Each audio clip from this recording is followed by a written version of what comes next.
As-tu déjà eu l'impression que Dieu est impossible à trouver dans le chaos de ton quotidien? T'es-tu déjà assis dans un bus bondé ou tenu debout dans le vacarme écrasant du métro? Ou as-tu conduit dans les embouteillages de l'heure de pointe en ressentant un sentiment écrasant d'isolement spirituel? Nous croyons souvent aux mensonges qui nous murmurent que la sainteté est réservée au silence d'un monastère ou à l'immobilité de pierre d'une église vide. Nous pensons que lorsque le monde devient bruyant, Dieu se tait. Mais, et si je te disais que le voile entre ce monde bruyant et rugueux et la gloire radieuse du ciel est plus fin que la vitre d'un train en marche? Il existe un secret consigné dans le petit journal de Sainte Faustine, à un moment précis où le rideau s'est levé, non pas devant un autel, mais sur une voie ferrée sale et bruyante. C'est une vision qui répond à une question désespérée que beaucoup d'entre nous portons dans nos cœurs. Suis-je seul dans ce vacarme? La réponse donnée par un prince du ciel, debout sur un talus boueux, est un non retentissant. Mais avant de monter dans ce train avec la secrétaire de la miséricorde, avant d'être témoin de la présence scintillante qui t'attend au milieu de ton trajet, nous devons ancrer nos âmes, nous devons créer un espace de paix ici même, au milieu du bruit numérique. Je t'invite dès maintenant à entrer dans le sanctuaire de la miséricorde. Va dans les commentaires ci-dessous et écris simplement les mots qui ouvrent les vannes de la grâce. Jésus, j'ai confiance en toi. S'il y a un être cher, un fils, une fille, un conjoint qui traverse la vie sans regarder Dieu, écris son prénom à côté de ta prière. Plaçons-le sur le chemin des rayons divins. Fais-le maintenant comme un acte d'abandon. Maintenant, retournons en 1935. Mettons-nous à la place de sœur Faustine. Nous imaginons souvent les saints perpétuellement agenouillés, entourés de cierges et d'encens. Mais la vie d'une mystique est aussi faite de courses, de voyages et de banalités. Sœur Faustine voyageait de Wallendorf à Varsovie. Imagine la scène. Ce n'était pas un train électrique confortable, moderne et silencieux. C'était une machine de fer et de vapeur, une créature de bruit et de vibration. Les roues claquaient en rythme contre les rails, une percussion industrielle implacable. L'air devait sentir la fumée de charbon et la poussière. Le wagon était probablement rempli du bavardage des autres passagers, de marchands discutant des prix, de familles se disputant, du bourdonnement général de l'humanité, se déplaçant d'un endroit à un autre. Faustine était assise près de la fenêtre. Elle regardait défiler la campagne polonaise. Arbres, clôtures, champs, chaumières lointaines, le flou du monde passant à toute vitesse. C'est un état que nous connaissons tous bien, ce moment d'absence pendant le voyage, où nous regardons tout et rien à la fois. Il est si facile, dans ces moments-là, pour l'esprit de glisser vers l'anxiété, de s'inquiéter de la destination, de regretter le départ, de se tourmenter pour les tâches qui nous attendent. Mais le cœur de Faustine était différent. Même en regardant les arbres, elle essayait de maintenir un lien avec son bien-aimé. Et soudain, le paysage a changé. Ce n'était pas que les arbres avaient disparu. Ce n'était pas que le train s'était arrêté. C'était que quelque chose de plus réel que le monde physique se superposait à sa vision. Elle regarda par la fenêtre vers le talus, cette pente de terre qui longeait les voies. Et là, suivant la vitesse mécanique du train, se tenait une figure d'une puissance et d'une beauté immense. C'était son ange gardien. Faisons une pause et essayons de visualiser ce qu'elle a vu. Ce n'était pas un chérubin joufflu d'une peinture de la Renaissance. Dans son petit journal, chaque fois que Faustine décrit son ange gardien, elle décrit un être de lumière, d'autorité, un esprit d'une force formidable. Il se tenait là, physiquement présent au bord des rails, mais ce n'était pas seulement sa présence qui la frappa, c'était sa posture. Il ne regardait pas le train, il ne regardait pas le paysage, il ne regardait pas Faustine. Son visage était tourné vers le haut. Ses yeux étaient moins fixés sur quelque chose d'invisible à l'œil humain, mais plus tangible pour lui que le sol sur lequel il se tenait. Il était, comme elle l'a décrit, absorbé dans la prière. Son regard était rivé sur Dieu. Il contemplait la vision béatifique, le cœur ardent de la Sainte Trinité. Et le plus miraculeux, il faisait cela tout en se déplaçant. Il faisait cela au milieu du bruit du train, de la fumée et de la poussière. Le chaos du monde n'interrompait pas son adoration. Faustine l'observait, fascinée. C'était un pur esprit assigné à sa garde. Et pourtant, son orientation première était l'adoration du Père. Puis la vision changea. L'ange ne parla pas d'une voix de tonnerre. Il ne lui tendit pas de parchemin. Il disparut simplement. Mais la leçon percuta son âme avec la force d'une révélation.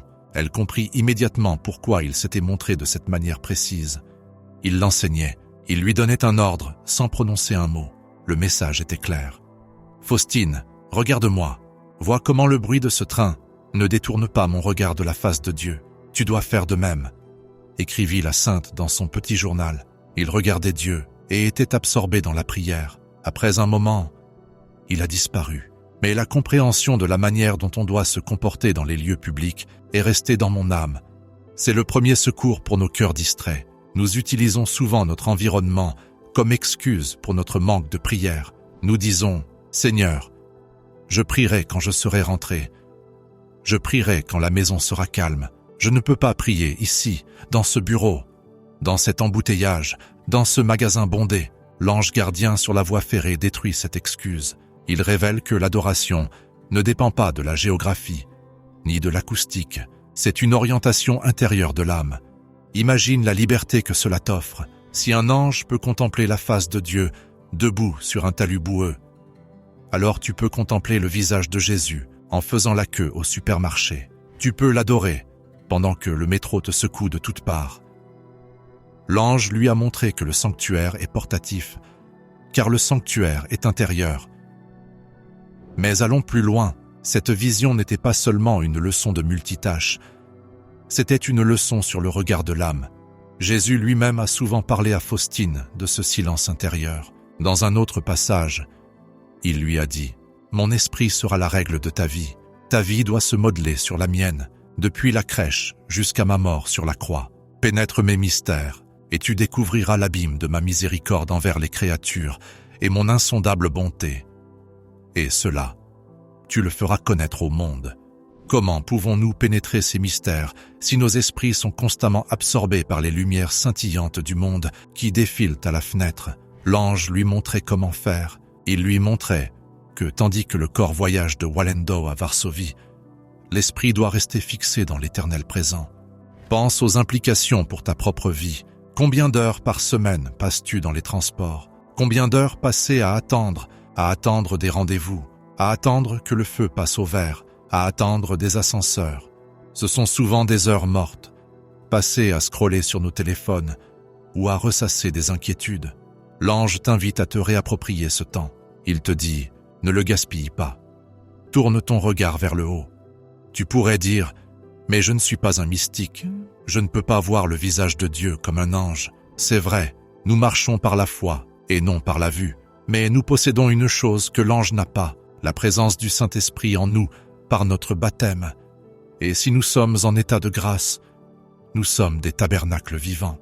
Lorsque l'ange levait les yeux, il regardait Dieu au ciel. Lorsque tu fermes les yeux dans le bus et murmures « Jésus, j'ai confiance en toi », tu regardes Dieu en toi.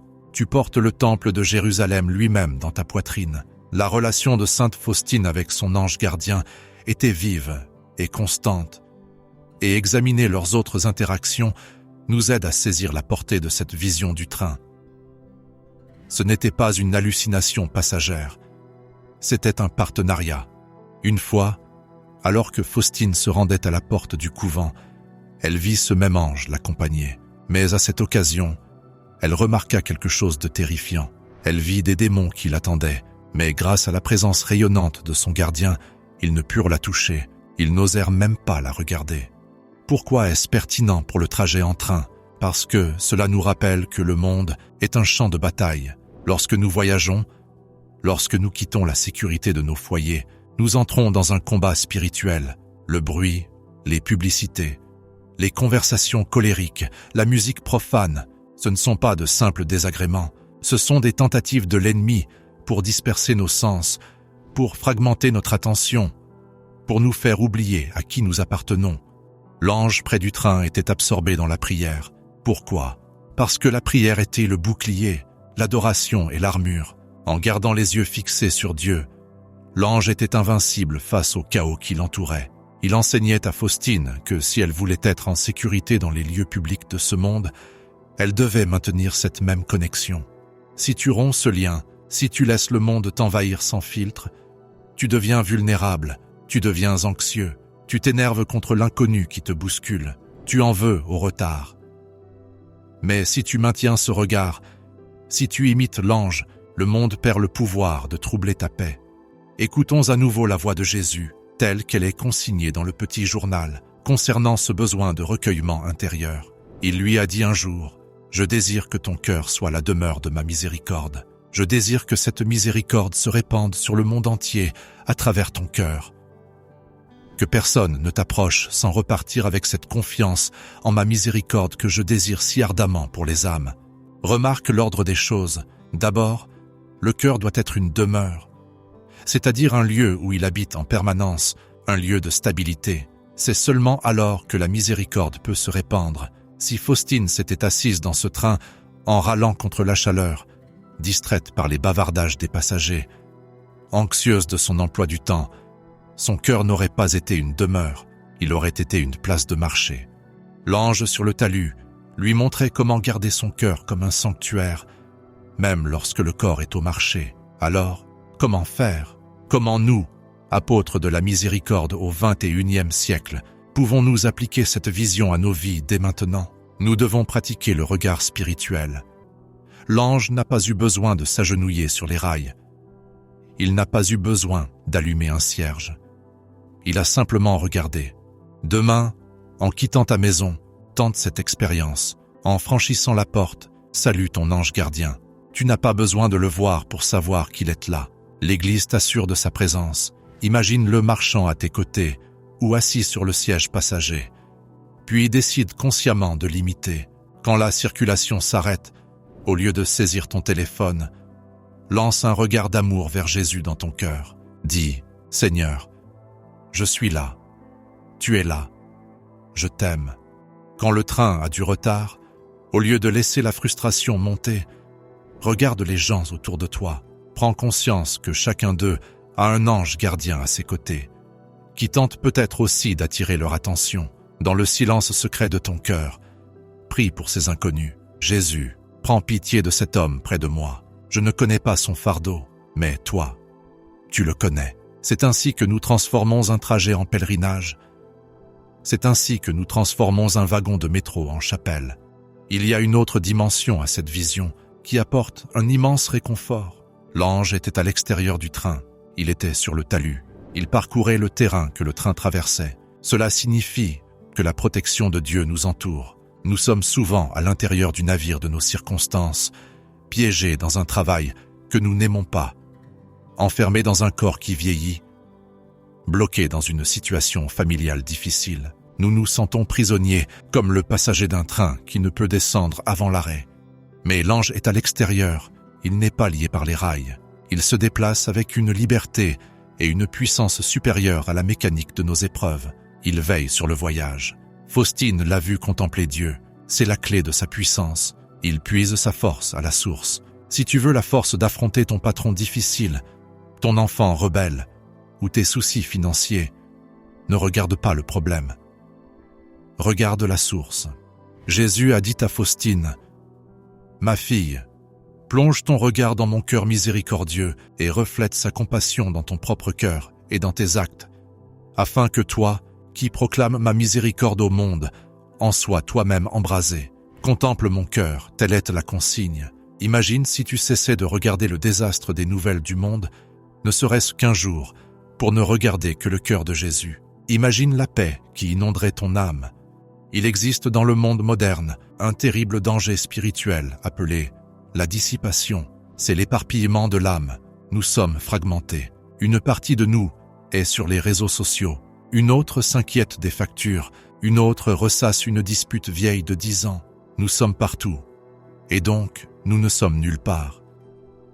L'ange du train est l'antidote à la dissipation. Il est le recueillement. Il est unifié, il est entier parce qu'il est concentré sur celui qui est entier. Faustine a bien retenu cette leçon. Plus tard, alors qu'elle agonisait à l'infirmerie, sa douleur était atroce. Le bruit de sa propre souffrance aurait pu être assourdissant, mais parce qu'elle avait exercé ce regard dans les trains, les jardins et la cuisine, elle fut capable de le maintenir sur son lit de mort. Elle fit de son lit un autel. Nous devons commencer à pratiquer maintenant, tant que nous sommes en bonne santé lors de nos trajets, pour que lorsque viendront les voyages plus difficiles, nous ayons la mémoire spirituelle pour trouver Dieu instantanément. Je veux partager une autre promesse que Jésus lui a faite, qui renforce la sécurité de l'âme. Il a dit, « L'âme qui a confiance en ma miséricorde est la plus heureuse, car je prends moi-même soin d'elle. » Médite cette phrase, « Je prends moi-même soin d'elle ». Quand tu es dans ce train et que tu alignes ta volonté sur celle de Dieu, tu n'es plus un simple passager de la compagnie ferroviaire, tu es sous la garde directe du roi des rois. L'ange n'est que le signe visible de cette sollicitude. Que devons-nous faire de cette vision aujourd'hui? Premièrement, réalise que tu n'es jamais sans surveillance, et ce, de la meilleure façon qui soit. Tu n'es pas épié par un tyran attendant ton faux pas. Tu es accompagné par un prince du ciel qui désire t'enseigner l'étiquette royale de l'éternité. Deuxièmement, comprends que le silence n'est pas l'absence de bruit. Le silence est la présence de Dieu. Tu peux porter le silence dans la tempête. Tu peux porter le silence dans une zone de guerre. Tu peux porter le silence dans un train. Troisièmement, transforme tes temps de trajet en temps avec l'ange. Demain, en montant en voiture ou dans le bus, dis cette prière. Saint-Ange gardien, apprends-moi à prier comme tu pries. Garde mes yeux fixés sur Dieu, même si mes yeux surveillent la route. Ne laisse pas le monde me distraire de l'amour qui m'a créé.